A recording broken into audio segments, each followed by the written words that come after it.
Hi, 'tis me, Ouch110. How's your week been? Good, I hope. As always, I'm glad it's Friday. And as always, I'm doing a review. Actually, not as always, I don't always do reviews on Friday. But as of now, I've been doing reviews on Fridays. Today, I'm reviewing Moschino, or sometimes I've heard it called Moschino. I don't know if that's people trying to be a bit posh or not. I don't know if that's the real way to say it. I say Moschino. Cheap and Chic. This is a floral fragrance that came out in 1995, 90s, another 90s fragrance, realising, you know, well, I've realised 90s is my favourite time of perfumes.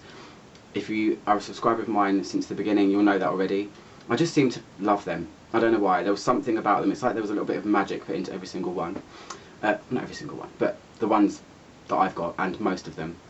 So yeah, 1995. It's a floral fragrance, and I always hold my hands up and say florals ain't my strongest point, but I'll still try my best anyway. This one has got a crazy composition going on, and I love it. It's a very kind of weird crowd divider, not a crowd pleaser in any way, shape or form, and definitely not a safe blind buy. So if you're like me and you get a bit trigger happy when you read a couple of reviews and you think, oh my god, someone's written a glittering review, and you just think, I'm going to buy it, probably wouldn't do it with this one, unless you're a bit of a risk taker like me. I can grow to love perfume. So that's it really. So I will show you the box, which I absolutely love.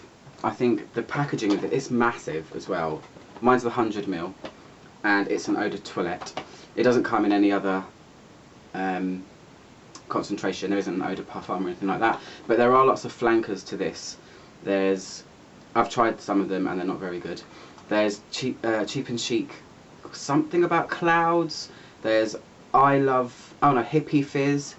That's it, it's called I Love, I was going to say Lucy then. I don't know.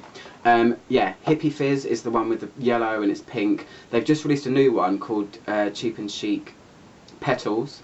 That was about a year ago, I think, but there's an even newer one that has just come out, which they've completely changed the design of the bottle. All the other ones look the same as this one, just different colours, but they've completely gone a different direction now. It's called, I should do my research more, Cheap and Chic Stars, I think, or maybe Shooting Stars. It's just come out, or it's just coming out in a square bottle, and the lid is lots of shooting stars, which I think is kind of pretty. I want to smell it, and I will. If anyone else has smelled it already, please let me know how it is. So this is the box. Tall and rectangular, and I love the colour scheme.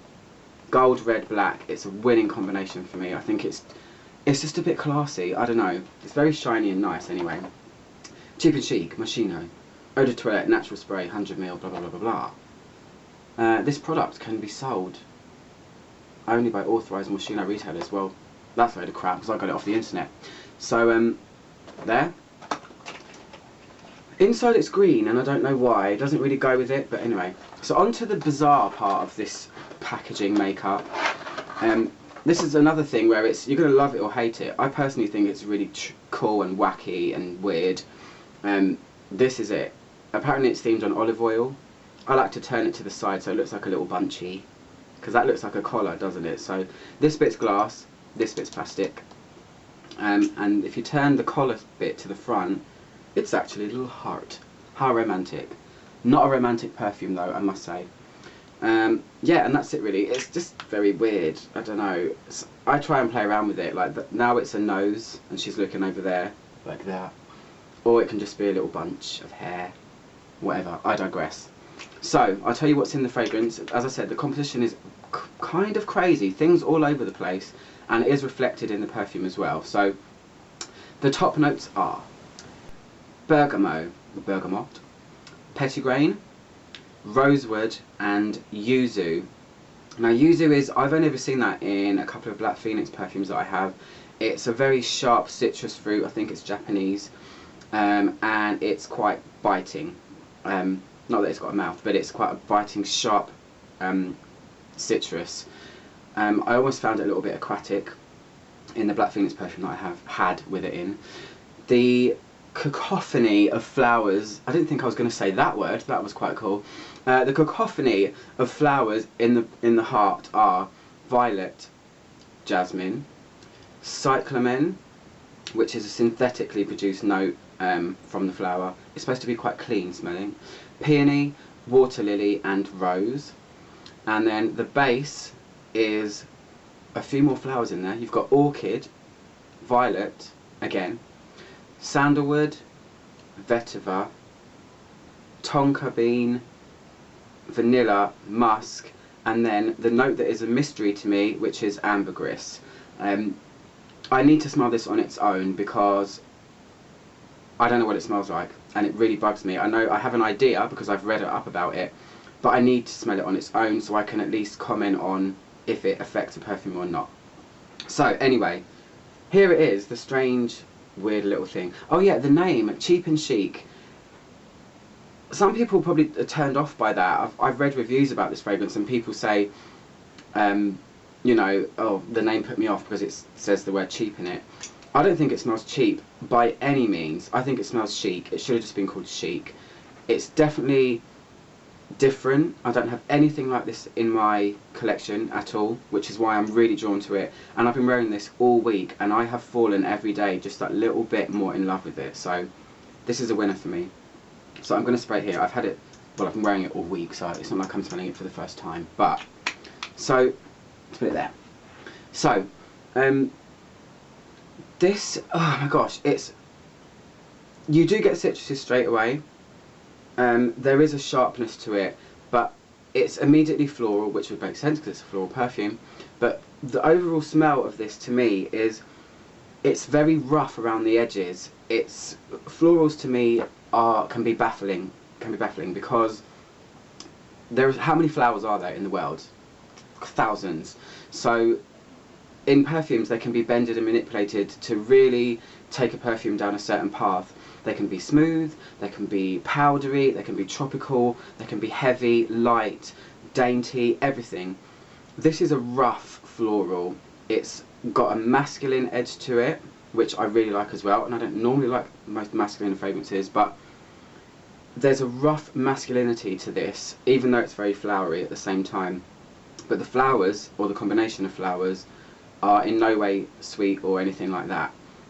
It's a bit of a whack straight away, and I've seen this described as hairspray. I've seen this described as air freshener. I think for a lot of people that aren't used to a full-on in-your-face floral, that's going to be your first initial reaction. But if you give it a little bit of time and get to love it, I think you might like it. I think it's pretty cool. I can't say that because I don't know who's watching this. I think you might like it. You, person, sitting there in your house. I think if you give anything a bit of time, you can learn to appreciate it. I've gone like this. Lady at Work used to wear it. I used to love it. That was about 10 years ago. However many years later, I smelt it in a shop, put it on my hand, thought, oh my god, hairspray. Then I thought, do you know what, I'm going to buy it again, and now I'm in love with it. So it just goes to show, give everything a chance. I'm not going to stand here and preach all day. Anyway, that's it. It's a rough, it's got citruses in the top, it's a very rough floral in the heart. This has got some very beautiful flowers in it, like rose, peony, violet. They're all soft. Rose is soft, peony's very sweet, violet's very sweet, jasmine's very heavy. I don't know what it is that's giving this a very rough feel. It must be the amount of musk in it. I'm going to shamelessly reference Fragrantica. The note that is voted the heaviest in this is musk, and then it's actually cyclamen, which is the kind of clean smelling floral, and there is something in this, like a streak through of something that's keeping it clean. It's almost like a white musk, if I'm going to have to pinpoint. Doesn't smell like white musk, but you know how white musk is a little bit laundry, a little bit clean, a little bit smooth. There's something in here, when you smell it up close, that's keeping it a bit clean. But around the edges and from far away, yeah, I could see it as being called hairspray, but I think it's very different and it deserves a little, I was going to say notch on the bedpost. That was so bizarre. No, it deserves a little tick in my checkbook of perfumes. So anyway, it's quite strong, it projects quite far, it's very interesting, it doesn't, everything's a bit of a jumble and a bit of a mishmash. Nothing to me really sticks out as being a note that is the star of the show. and that's why I like it. It seems like it's just perfectly made anyway. So it doesn't change too much from wet to kind of heart notes, apart from the citrus disappear a little bit. The main wear of it is this jumble of rough, kind of masculine florals. The base is what baffles me. This happened to me in my Creed review last week, and I'm guessing it's ambergris again, because I've been told that a lot of Creed fragrances dry down to this nondescript ambergris base, and this feels the same. It doesn't have any sweetness from tonka or vanilla at all. There is a bit of kind of dry woodiness there. Vetiver I don't smell. Orchid is another very sweet flower. No, this isn't sweet in any kind of way, so that's why the whole thing's confusing to me. Yeah, it's still wet there. I don't know why I keep doing that. But the base is right here. It's a lot. It turns a lot drier here. Drier smelling, I mean. Any kind of lusciousness that there might have been from, you know, the citruses or anything like that, it's just really musky on the dry down, and it loses a lot of its personality, which is a little bit disappointing, because sometimes bases can be wowzers, can't they? And they can just be the best part of wearing a fragrance. But on this one, I definitely like the heart of it better. That's when it's got its personality. That's when it's a little bit makes my ears prick up, or my nose prick up, as I sometimes say. But the base, it just smells a little bit like dry pencil shavings and a lot of musk.